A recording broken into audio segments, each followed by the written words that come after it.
musique, justement, dans le genre truc chelou, je voulais absolument pas que ça soit une musique rebeu. Voilà. Je l'avais dit à la monteuse, je ne veux pas de musique arabe. Le musicien qui devait faire la musique, en fait, il était très pris. J'ai pas réussi à avoir de musique avant, donc finalement, on lui a dit qu'on ferait pas le film avec lui parce que j'avais besoin de musique. Elle a commencé à monter pendant que j'étais encore en tournage, et elle a fait surtout un petit montage du début, justement, avec Paloma et Iliane. Et elle m'a dit, bon, j'ai trouvé un truc. Elle était fan de Bachar, Marc Khalife, qui fait une partie de la musique. Voilà, et des chansons. Et quelles chansons? Et elle me dit, tu vas voir, c'est quand même... tu vas voir. Elle m'a rien dit. Je lui dis quoi? Je regarde. Et là, en fait, voilà, j'ai abdiqué. Je lui ai dit, ok, c'est exactement le contraire de ce que je voulais faire. Mais en fait, c'est super. Ouais, il y a un lien. Et du coup, intellectuellement, ça m'embêtait parce que j'avais peur d'enfermer le truc là-dedans. Voilà, mais en fait, du coup, le musicien original, je lui ai demandé de continuer et d'aller encore plus, de faire aussi de la musique ou en arabe classique. Et finalement, ce truc d'aller vers une musique très rythmée, on l'a tenu tout du long parce que ça donne aussi le rythme du film. Ça s'appesantit pas. Et puis, je trouve que ça accompagne hyper bien, surtout le train, ces allers-retours entre sa double vie, en fait, ce moment où il est assez tendu, où il passe d'un univers à l'autre, quoi. Alors, déjà, dans ton premier film, il était question beaucoup de sexe. Là, de nouveau, qu'est-ce qui... Dans mon premier film, les gens étaient tout nus. Alors que là, ils sont habillés, parce que je me suis dit, ça suffit, parce que la première fois, j'avais beaucoup de messages sur Facebook de gens qui... Parce que malheureusement, les distributeurs, comme il y avait Ramzy, il y avait Claudia Tagbo, il y avait Agnès Jaoui, il y avait Anémone. Donc comme c'est des acteurs très populaires, les distributeurs se sont dit, on va attirer les foules, et ils ont fait une affiche quand même très populaire, avec des gens d'une famille comme ça. Donc c'était très dur pour moi de voir cette affiche qui ressemblait pas trop au film. Ça a été un peu un traumatisme, et surtout cette affiche a rameuté, comme les gens de la commission, il y a une commission qui limite l'âge des films, enfin qui dit attention, n'amenez pas les enfants de moins de 12 ans par exemple. Et moi, la commission avait vachement aimé le film.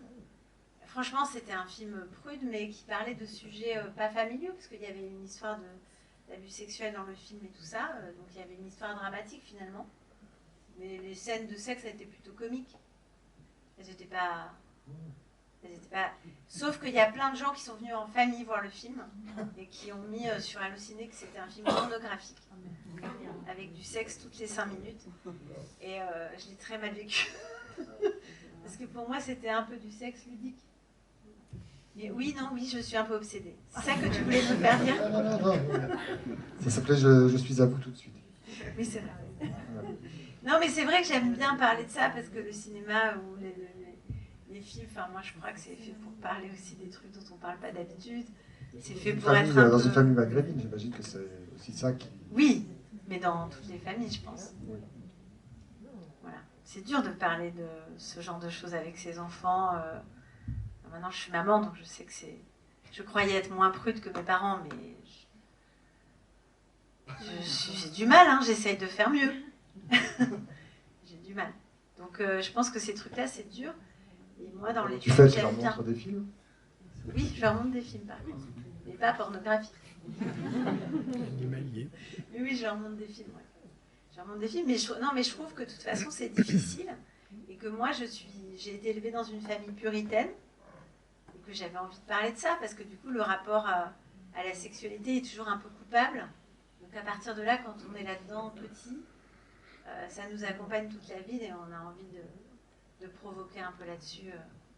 Voilà quoi. Ça, je pense que ça ne me quittera pas. J'ai vu un truc bizarre, j'ai regardé avant de t'accueillir ton profil Wikipédia, je ne regarde jamais ça, mais c'est marqué, elle est laïque, de gauche, athée. Oui, j'ai jamais dit ça, c'est dans plein de... Et du côté des femmes, ça forcément, on s'en douterait. Mais ce n'est pas moi qui ai dit ça. Je ne sais pas qui a écrit mon profil Wikipédia. Est-ce que tu connais... faut que je fasse quelque chose un jour. Je ne sais pas si tu connais cette histoire que Philippe Roth a écrit à Wikipédia parce qu'il y avait une grosse erreur, je crois, c'était sur la tâche. Enfin bref, il n'était pas content d'un truc qui était écrit là-dessus. Il a voulu le changer. Il l'a changé, enfin il s'est inscrit, hein, il l'a changé. Et Wikipédia lui a dit qu'il n'était pas habilité à le changer. Alors, il a donc dit, mais je suis l'auteur du livre, j'ai écrit le livre, je sais donc comment il a été écrit, ce qui devait être dit, donc je pense que je suis habilité à le changer. Et on lui a répondu, cher monsieur Roth, vous n'êtes absolument pas habilité à dire comment votre livre a été écrit, mais vraiment en texto. Il a fini par écrire une lettre ouverte.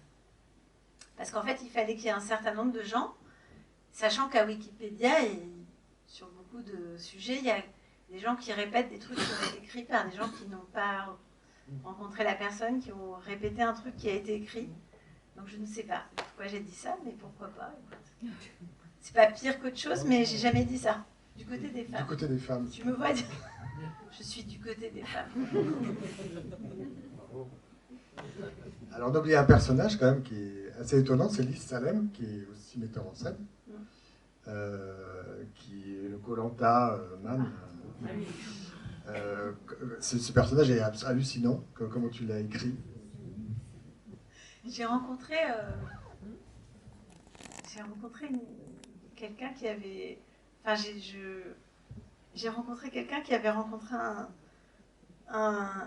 un mec qui s'était fait éliminer à Koh-Lanta et qui disait partout qu'il s'était fait éliminer parce qu'il était arabe.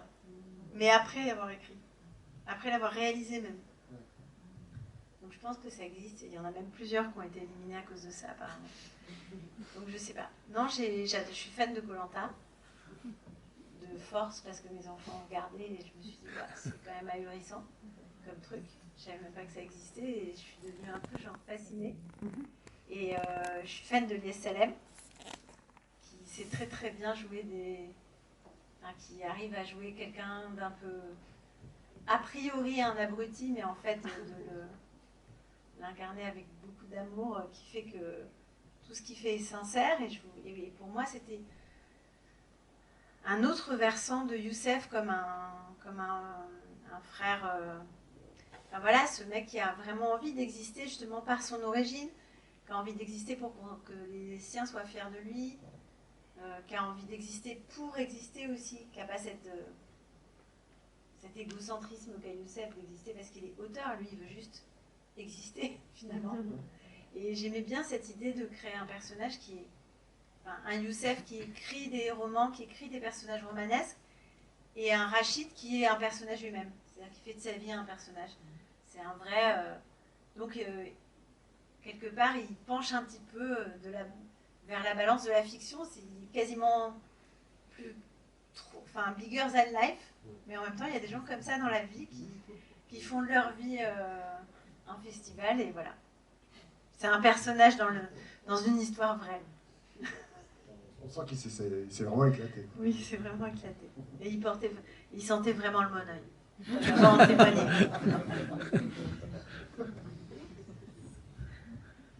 N'hésitez pas, vous avez Maya est très accessible, donc vous pouvez poser toutes les questions que vous voulez.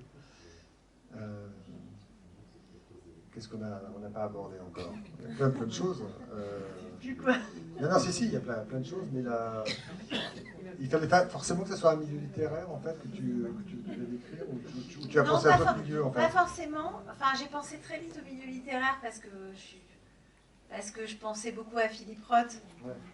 Dès le départ, à Portnoy et son complexe, et tout ça. Donc, je pensais aussi au milieu littéraire parce que très tôt, j'ai voulu mettre des fautes d'orthographe. Enfin, cette question autour de est-ce qu'on peut être apte à être un auteur si on fait des fautes.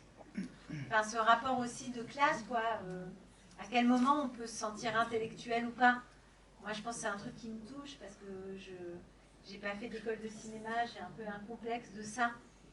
Et en même temps, je vois que j'arrive à faire des films, mais c'est des comédies, c'est pas forcément des films chics. Donc je me pose cette question toujours d'avoir envie d'être reconnue et en même temps de ne pas savoir si on est vraiment un auteur ou pas. Et je voulais que Youssef, en tout cas, il ait qui est ça.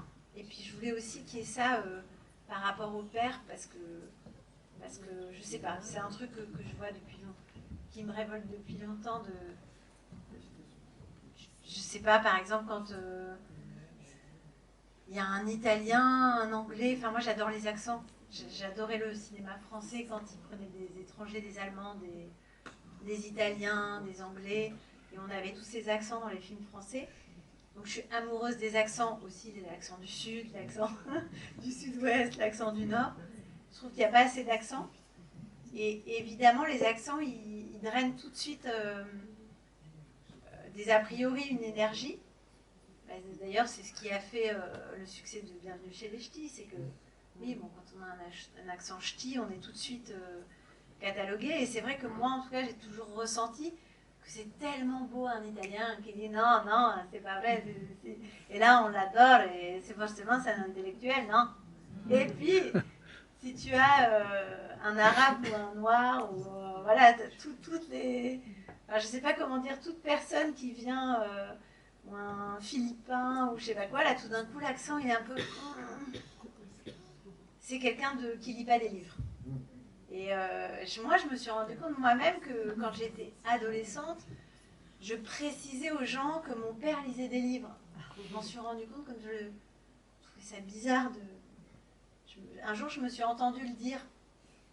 Parce qu'il y avait un accent, mais cet accent, il était lié à l'analphabétisme, à je sais pas. Il fallait préciser que cet arabe était intelligent. Donc, je me suis dit quand même qu'il y avait un petit souci. Et du coup, j'avais vraiment envie de le lier. Parce qu'évidemment, la francophonie, c'est quelque chose de fort. Les gens qui ont été élevés dans l'amour de la langue française, mais qui ne sont pas français, ils ont un rapport à la langue beaucoup plus fascinant, beaucoup plus fasciné. J'avais envie de ce père et de ce fils et des fautes d'orthographe. Donc forcément, l'écriture, c'était chouette pour ça. Tu as présenté ton film dans plein de salles. Jusqu'à présent, tu en as d'autres qui arrivent. Tu as, je crois, présenté le film à Port-de-Bouc. Oui. Est-ce que tu peux nous raconter un peu? Parce que là, c'est Aix, c'est une ville un peu particulière. Ah ben c'est le jour, oui. C'est le jour et la nuit, quoi. Oui, ouais, j'avoue. C'était pas la même salle. Est-ce que tu peux nous raconter un peu? Ben non, mais c'était super, c'était très cool. C'est tous les gens de la cité des Aigues où j'ai tourné qui sont venus. Enfin, pas tous d'ailleurs, mais un grand nombre sont venus hier. Et non, ce qui est très frappant sur ce film, c'est que plein de gens trouvent qu'il est. Il y a certaines personnes qui pensent que c'est un super film sympa sur la tendresse, mais qui raconte rien de choquant, qu'il est très anecdotique. C'est que c'est mignon, quoi, et que cette famille est trop mignonne. Et il y a d'autres gens qui trouvent que c'est waouh, qui m'ont dit hier. Le premier quart d'heure, on a eu peur, on a voulu partir. Finalement, ça nous a plu, mais qui était vraiment choqués par le début. Et moi, je savais que j'allais choquer plein de gens. Donc hier, j'étais vraiment très angoissée, mais les gens sont quand même tous restés. Et le débat était hyper positif. Mais par contre, le début avait vraiment choqué. En plus, il y avait plein d'enfants, parce qu'il y a plein d'enfants qu'on tournait dans le film. Donc, beaucoup d'enfants. Donc c'est plus difficile en plus avec les enfants. Mais oui, c'était pas du tout la même vision du film que je peux avoir dans des salles, dans d'autres salles, quoi. C'est sûr. Et puis il y a des salles en Italie où ils m'ont dit, la première question c'était, est-ce que vous allez le montrer en Algérie? Je dis oui, alors c'est un film français, c'est des Français parce que les Italiens ils n'ont pas d'immigrés, donc ou des immigrés qui sont pas mélangés, donc et puis, au bout de 3 questions où j'avais dit ça, ils ont dit « Mais de toute façon, nous, on est pareil. Hein. On est comme eux. Nos familles, elles sont comme eux. Mais eux, c'était vraiment nous, on est comme eux. » Mais pour eux, c'était pas eux des Français. Donc voilà, à chaque salle, c'est différent. Une dernière question. Donc, dans cette jolie comédie, quelle a été la scène la plus dure à faire, qui ressort peut-être assez facilement, mais quelle a été la plus dure? Alors, je dirais, La scène la plus... Les scènes les plus compliquées à organiser, c'était celle du concours, parce qu'on n'avait pas assez de figurants par rapport à la très grande place, par rapport à... On n'était pas assez riche pour le faire vraiment bien, mais je trouve qu'on s'est bien démerdé. En plus, c'était le premier jour de tournage. On a fait les 2 premiers jours de tournage au concours, donc c'était vraiment avec une équipe qui ne se connaissait pas, qui était assez désorganisée, très jeune et tout, donc c'était difficile. Mais on a bien... On a senti qu'on le tenait, quoi, qu'en fonction du montage et tout, ça allait le faire.